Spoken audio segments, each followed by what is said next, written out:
اور کسانوں کے لیے رعایتی بجلی پیکیج کا اعلان۔ پیکیج کے تحت صنعتوں کسانوں کو آئندہ 3 سالوں میں رعایتی قیمت پر اضافی بجلی ملے گی۔ وزیر اعظم شہباز شریف سے صنعتی و زرعی شعبے کے ماہرین و کاروباری برادری کے وفد سے ملاقات۔ اللہ کے فضل و کرم سے بہتر پالیسیوں کی بدولت معاشی اشاریے بہتر ہوئے، مگر ہم سب کو مل کر ابھی مزید محنت کرنی ہے۔ معاشی بحران سے معاشی استحکام کا سفر کٹھن ضرور تھا، لیکن معاشی ٹیم کی محنت اور آپ سب کے تعاون سے یہ ممکن ہوا۔ I am happy to share that to further enhance cooperation between the foreign ministries of the two countries, we have just signed today a memorandum of understanding which envisions regular bilateral consultations. We have also signed a memorandum of understanding on cooperation between the Institute of Strategic Studies, Islamabad, and the Polish Institute of International Affairs. At the talks today, we also exchanged views on major regional and global issues, including the security situation in the South Asia, Afghanistan, Europe, and the Middle East. We have decided to renew the memorandum of understanding between our ministries so as to facilitate better coordination. We also discussed further cooperation in mining and the energy sector, building on the success of such engagements as the Polish oil and gas company exploring natural gas in Pakistan. Pakistan اور Poland کے درمیان تعلقات کے نئے دور کا آغاز۔ پاکستان اور پولینڈ کے درمیان مفاہمت کی یادداشتوں پر دستخط کی تقریب۔ پولینڈ کے ہم منصب کے ہمراہ مشترکہ پریس کانفرنس کرتے ہوئے کہا، پاکستان پولینڈ کے ساتھ تعلقات کو بہت اہمیت دیتا ہے۔ پاک فضائیہ کی بنیاد رکھنے میں پولینڈ کا اہم کردار ہے۔ دہشت گردی سے نمٹنے کے حوالے سے بھی تعاون کو بڑھایا جائے گا۔ پولینڈ کے نائب وزیر اعظم نے شاندار میزبانی پر پاکستان کا شکریہ ادا کیا۔ انہوں نے کہا، دونوں ممالک کے درمیان تجارتی، معیشت سمیت دیگر شعبوں میں تعاون پر تبادلہ خیال ہوا۔ معدنیات اور توانائی کے شعبے میں تعاون پر بھی بات چیت ہوئی۔ پاکستان جنوبی ایشیا اور وسطی ایشیا کے درمیان رابطے کا ذریعہ ہے۔ پاکستان کی خطے میں کلیدی حیثیت ہے۔ پاکستان علاقائی رابطوں کو بڑھانے میں اہم کردار ادا کر رہا ہے۔ نائب وزیر اعظم و وزیر خارجہ اسحاق ڈار کا تقریب سے خطاب کہا، معاشی ترقی میں ٹرانسپورٹ کا شعبہ کلیدی حیثیت رکھتا ہے۔ سی پیک کے تحت روڈ منصوبے رابطوں کے حوالے سے اہم ہیں۔ علاقائی روابط کا فروغ اجتماعی ترقی کے لیے ناگزیر ہے۔ پاکستان کی شاہراہیں علاقائی روابط کاری میں کردار ادا کر رہی ہیں۔ حکومت ریل اور روڈ نیٹ ورکس کو ترجیحی بنیادوں پر فروغ دے رہی ہے۔ امریکہ نے روس پر نئی پابندیاں عائد کر دی۔ روس کی 2 بڑی تیل کمپنیوں پر پابندیاں لگ گئیں۔ اوول آفس میں نیٹو سیکرٹری جنرل سے گفتگو کرتے ہوئے کہا، روسی صدر سے ملاقات کرنا مناسب نہیں لگا، اس لیے ملاقات منسوخ کر دی۔ صدر ٹرمپ نے کہا، آج بہت بڑا دن ہے، آج روس کی 2 بڑی تیل کمپنیوں پر پابندیاں لگائیں، اور یہ اس بات کی طرف اشارہ ہے کہ ہم آئندہ کیا کرنے جا رہے ہیں۔ روس یوکرین جنگ بائیڈن دور میں شروع ہوئی، جسے روکنے کی کوشش کر رہا ہوں۔ امید ہے پابندیاں پیوٹن کو معقول رویہ اختیار کرنے پر مجبور کریں گی۔ جب بھی پیوٹن سے بات ہوئی ہے اچھی ہوتی ہے، مگر کسی نتیجے تک نہیں پہنچتی۔ یوکرین کو روس میں لانگ رینج میزائل کی اجازت کی خبر غلط ہے۔ یوکرین امریکہ کے نہیں، یورپی میزائل روس کے خلاف استعمال کر رہا ہے۔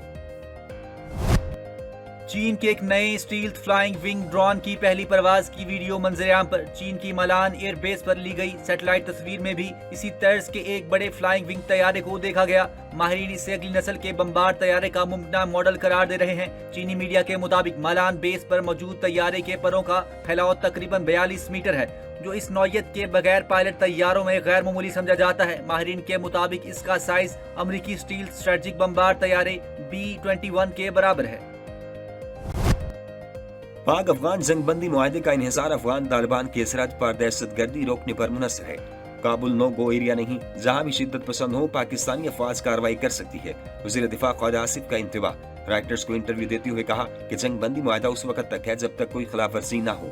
کہا، ہم پر حملے کیے جا رہے تھے، ہم نے انہیں ویسا ہی جواب دیا جیسا وہ کر رہے تھے۔ معاہدے پر مذاکرات کا اگلا دور 25 اکتوبر کو استنبول میں ہوگا۔ اسرائیل کی لبنان میں جارحیت۔ لبنان میں 5 مقامات پر قبضہ برقرار۔ لبنان کے نائب وزیر اعظم طارق مطری کی اسرائیلی حملوں کی تصدیق۔ کہا، اسرائیل لبنانی علاقوں پر مسلسل حملے کر رہا ہے، اس کے حقیقی عزائم واضح نہیں۔ عرب میڈیا کے مطابق طارق مطری نے کہا کہ لبنانی فوج ہتھیار جمع کرنے کے منصوبے پر مؤثر انداز میں عمل کر رہی ہے، جو اپنے پہلے مرحلے میں ہے اور جلد مکمل کر لیا جائے گا۔ تاہم فوج کو وسائل کی شدید کمی کا سامنا ہے۔ نائب وزیر اعظم کے مطابق اسرائیلی جارحیت فوج کے کام میں رکاوٹ بن رہی ہے، لیکن فوج اپنے فرائض پوری ذمہ داری سے انجام دے رہی ہے۔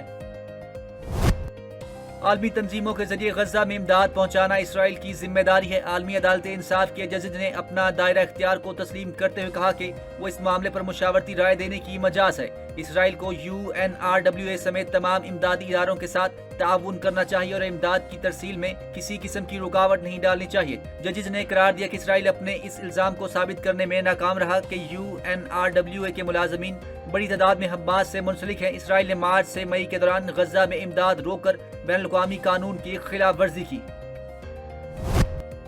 غزہ میں قابض اسرائیلی افواج کے تازہ حملوں اور بڑی تعداد میں بے گناہ شہری جاں بحق ہونے پر پاکستان کی شدید مذمت۔ ترجمان دفتر خارجہ سے جاری بیان میں کہا گیا، یہ اقدامات شرم الشیخ میں مسلم اور عرب دنیا، امریکہ، یورپ اور اقوام متحدہ کی قیادت کی موجودگی میں طے پانے والے امن معاہدے کی روح کے منافی ہے۔ ترجمان نے کہا کہ پاکستان عالمی برادری سے مطالبہ کرتا ہے کہ وہ فوری اور مؤثر اقدامات کرے، جنگ بندی کے مکمل نفاذ اور فلسطینی شہریوں کے تحفظ کو یقینی بنایا جائے۔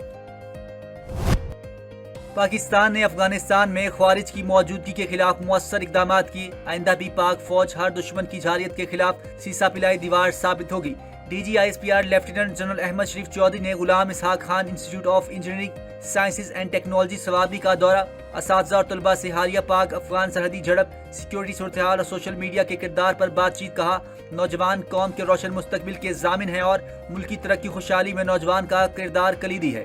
طلباء اور اساتذہ کی جانب سے شہداء و غازیان پاک افواج کو زبردست خراج تحسین پیش کیا گیا۔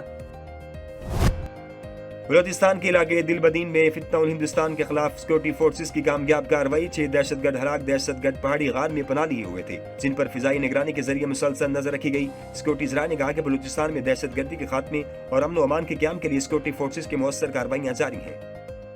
جن کے پاس بغیر لائسنس کے اسلحہ ہے ان کو ہر صورتحال میں اسلحہ سرنڈر کرنا ہوگا۔ غیر قانونی اسلحہ کے حوالے سے جو فیصلے ہوئے ہیں، ڈالا کلچر اور یہ جو مافیاز ہیں، مجھے یہ بتائیے کون سا مذہب یا کون سی جو ہے یہ تعلیمات ہے جو یہ امپلیمنٹ کر رہے ہیں کہ جہاں پر ایک فیملی جو گاڑی کے اندر بیٹھی ہے جو جا رہی ہے، اس میں آپ بچوں کو اتار کے، عورتوں کو اتار کے آپ بدتمیزی کر رہے ہیں، آپ ان کی گاڑیاں جو ہیں ان کو قبضے میں کر رہے ہیں۔ اور ایک بات، کسی بھی طور پر کوئی ہڑتال کی کال دینا اور زبردستی دکانیں بند کرانا، زبردستی کسی کاروبار کو بند کرانا، کسی ٹرانسپورٹ کو بند کرانا، یہ قطعی طور پر ناقابل قبول ہے۔ اس کے اوپر FIR ہوں گی اور دہشت گردی کے پرچے کٹیں گے۔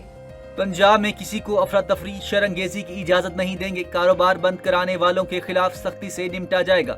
وزیر اطلاعات پنجاب عظم بہاری کی پریس کانفرنس، کہا، مارکیٹیں بند کرانے والوں کے خلاف مقدمات درج ہوں گے۔ پنجاب میں اب اسلحہ لائسنس جاری نہیں ہوگا۔ 90 اسلحہ ڈیلرز کے کاغذات کی جانچ پڑتال جاری ہے۔ غیر قانونی رہائش پذیر افغان باشندوں کے خلاف کامبنگ آپریشنز جاری ہیں۔ وزیراعظم شہباز شریف کی زیر صدارت وفاقی کابینہ کا اجلاس آج ہوگا۔ کابینہ اجلاس میں تحریک لبیک پاکستان پر پابندی سے متعلق کیے گئے فیصلے پر غور کا امکان ہے۔ اجلاس میں افغانستان کے ساتھ حالیہ سیز فائر معاہدے کے بعد کی صورتحال بھی زیر غور آئے گی۔ وزیر دفاع افغانستان کے ساتھ ہونے والے معاہدے پر وفاقی کابینہ کو بریفنگ دیں گے۔ اجلاس میں ECC کابینہ کمیٹی قانون سازی کے فیصلوں کی توثیق کیے جانے کا بھی امکان ہے۔ پاک فضائیہ کے سربراہ air chief marshal Zaheer Ahmed Babar Sidhu کی رومانیہ کی تاریخی سرکاری دورے پر رومانین فضائیہ کے سربراہ لیفٹیننٹ جنرل لینارڈ سے ملاقات۔ رومانیہ کے ایئر چیف کا پاک فضائیہ کو بھارتی جارحیت کے خلاف شاندار کامیابی پر خراج تحسین پیش کیا۔ فضائیہ ہیڈ کوارٹر آمد پر رومانیہ کی فضائیہ کے چاقو چبند دستے نے air chief marshal Zaheer Ahmed Babar Sidhu کو گارڈ آف آنر پیش کیا۔ ملاقات میں مشترکہ فضائی مشقوں، تبادلہ پروگراموں اور فضائی و زمینی عملے کی تربیت سمیت آپریشنل تعاون کو مزید استوار کرنے پر تفصیلی بات چیت کی۔ ملک کے مختلف اضلاع میں ضمنی انتخابات فوج، رینجرز، FC کی سیکیورٹی میں کرانے کا فیصلہ۔ ذرائع کے مطابق الیکشن کمیشن کی طرف سے وزارت داخلہ اور وزارت دفاع کو خطوط ارسال کر دیے گئے۔ الیکشن کمیشن نے خط میں انتخابات کو پرامن طریقے سے کرانے اور کسی بھی ناخوشگوار واقعے سے بچنے کے لیے فوج، رینجرز اور FC کی فراہمی کا مطالبہ کیا۔ قومی اسمبلی کے حلقہ N 185 DG Khan PP 269 Muzaffar گڑھ PP 115 اور PP 116 فیصل آباد میں 23 نومبر کو ضمنی انتخابات شیڈول ہیں۔ شمالی وزیرستان میں گاڑی پر فائرنگ سے 6 افراد جاں بحق۔ ڈسٹرکٹ پولیس آفیسر کے مطابق فائرنگ کا واقعہ میر علی میں پیش آیا جہاں مسلح افراد نے ایک گاڑی کو نشانہ بنایا۔ فائرنگ کی وجہ سے گاڑی میں آگ لگ گئی۔ واقعے کے بعد ملزمان فرار ہو گئے۔ مقتولین کی لاشوں کو شناخت کے لیے میر علی اسپتال منتقل کر دیا گیا۔